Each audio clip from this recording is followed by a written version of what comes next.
খাও। এ কি, তুমি আমার জন্য আনা লিচু ওই টুনিকে কেন দিচ্ছ? খবরদার, লিচু টুনিকে দিও না। তখন রনি কাক আজকের সমস্ত ঘটনা মিনু কাককে খুলে বলে। আর সবটা শুনে মিনু কাক বলে, আমার ভুল হয়ে গেছে টুনি পাখি, তোমাকে এইভাবে বলা আমার একদম উচিত হয়নি। তুমি তোমার মুখের ফল ফেলে দিয়ে আমার স্বামীর জীবন বাঁচিয়েছো। আমায় ক্ষমা করে দাও টুনি পাখি। বিপদের সময় আমাদের একে অপরের পাশে থাকাই প্রধান কর্তব্য। আমি শুধু তাই করেছি মিনু কাক। এরপর থেকে টুনি পাখি ও তার প্রতিবেশী কাক একসাথে মিলেমিশে সুখে শান্তিতে থাকতে শুরু করে। তারপর সে তার হাত বাড়িয়ে গোখরো সাপকে ধরে বলে, তোর সময় শেষ। তুই মিনু কাকের ও অনেক নিরীহ পাখিদের অনেক ডিম খেয়েছিস। আজ তোকে আমি। মায়াপুরের গভীর জঙ্গলে একটি গাছের ডালে মিনু কাক তার বাসায় 3টি ডিম পেড়েছে। আজ আমি খুব খুশি। আমি তিনটি ডিম দিয়েছি। খুব তাড়াতাড়ি ডিম ফুটে আমার বাচ্চারা বেরিয়ে আসবে। এমন সময় গাছের নিচ থেকে একটি গোখরো সাপ মিনু কাককে বলে, কি মিনু কাক, দুদিন ধরে দেখছি তুমি যে তোমার বাসা ছেড়ে কোথাও যাচ্ছই না। বাসায় কি কোনো দামি অলংকার বা রত্ন চুরি করে নিয়ে এসেছো নাকি? না গোখরো সাপ, আমি বাসায় অলংকার চুরি করে নিয়ে আসিনি। আমি তো তিনটে। এই রে, গোখরো সাপকে আমার ডিমের কথা বললে চলবে না, না হলে ওই সাপ না জানি আবার কি করবে। না না গোখরো সাপ, আমার শরীরটা একটু খারাপ, তাই কদিন ধরে বিশ্রাম নিচ্ছি। এই মিনু কাক আমায় বোকা বানাচ্ছে। ও নিশ্চয়ই বাসায় ডিম পেড়েছে। আমার ভয়ে ও বাসা ছেড়ে কোথাও যাচ্ছে না।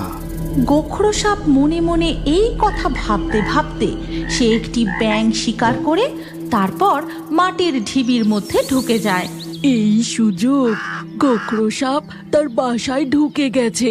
আমি এবার তাড়াতাড়ি কিছু খাবার খুঁজে নিয়ে আসি। এই কথা বলে মিনু কাক খাবারের খোঁজে উড়ে যায়। এদিক সেদিক খাবার খুঁজতে খুঁজতে হঠাৎ সে নদীর পাড়ে এক আশ্চর্য ঘটনা দেখে।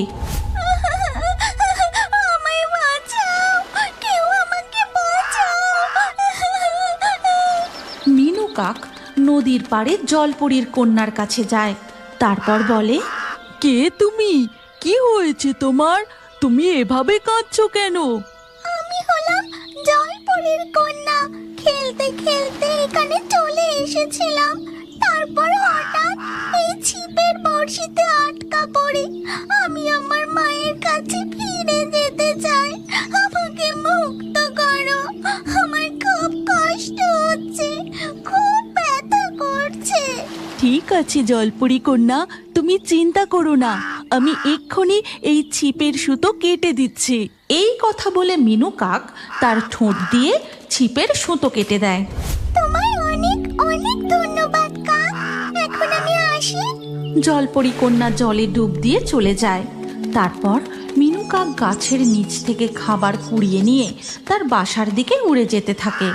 আজ অনেকটা দেরি হয়ে গেল। এতক্ষণ আমার ডিমগুলোকে একা রেখে আসা উচিত হয়নি। তাড়াতাড়ি বাসায় যাই। মিনু কাক বাসার কাছাকাছি যেতেই সে লক্ষ্য করে গোখরো সাপ আবার তার মাটির বাসার মধ্যে ঢুকছে। তারপর মিনু কাক তার বাসায় বসতেই দেখে সেখানে একটি ডিম উধাও। আমার একটি ডিম কোথায় গেল? আমার অনুপস্থিতিতে নিশ্চয়ই ওই গোখরো সাপ আমার বাসা থেকে একটি ডিম খেয়ে পালিয়েছে। মিনু কাক উড়ে গোখরো সাপের ঢিবির কাছে যায়। তারপর বলে, গোখরো, গোখরো তুমি বেরিয়ে এসো। কাকের ডাকাডাকি শুনে গোখরো সাপ বেরিয়ে আসে। কি হয়েছে কি? এত চিৎকার চেঁচামেচি কিসের?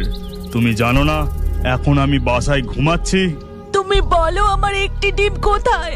আমি বাসায় ছিলাম না, আর সেই সুযোগে তুমি আমার একটি ডিম চুরি করে খেয়ে নিয়েছো, তাই না? আমি তোমার ডিম খেতে যাব কেন? আমি তো সকালে ব্যাঙ শিকার করে বাসায় ঢুকে গেলাম। তারপর থেকে তো আমি বাসা থেকে বেরোইনি। তুমি যাও তো এখান থেকে।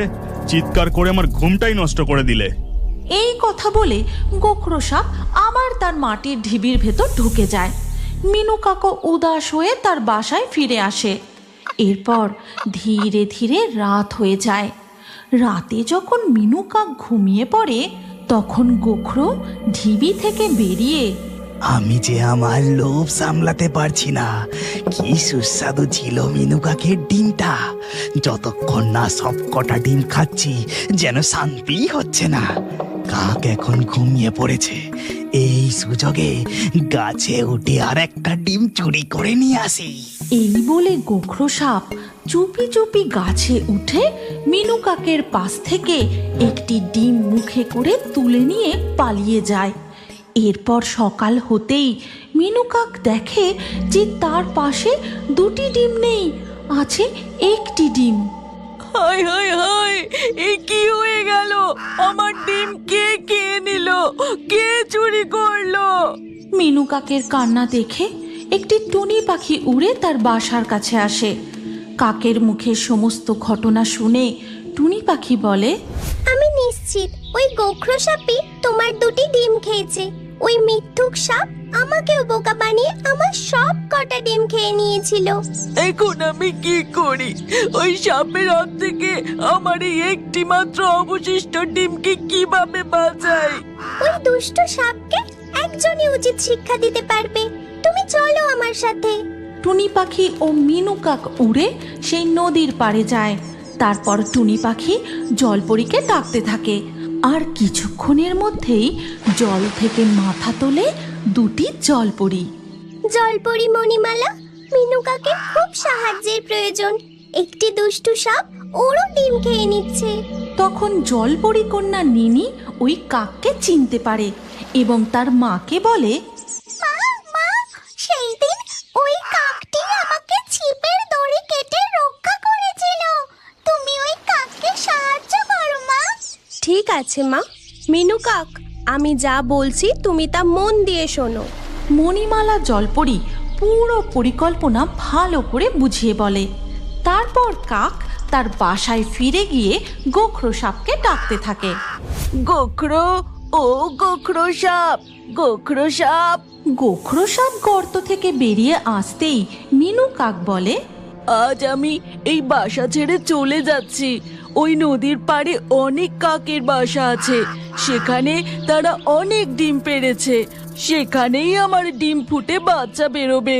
তুমি আমার প্রতিবেশী, আমি চলে যাচ্ছি তাই তোমায় জানিয়ে গেলাম। এই কথা বলে কাক তার ডিম নিয়ে উড়ে চলে যায়। বোকা কাক, এবার আমিও সেখানে গিয়ে সব কটা কাকের ডিম খেয়ে পেট ভরাবো। গোখরো সাপও দ্রুত ওই নদীর পাড়ের দিকে যায়, আর সেখানে পৌঁছে দেখে একটাও কাকের বাসা নেই। ওই কাক আমাকে বোকা বানালো, আমি ওকে গিলে খেয়ে উচিত শিক্ষা দেব।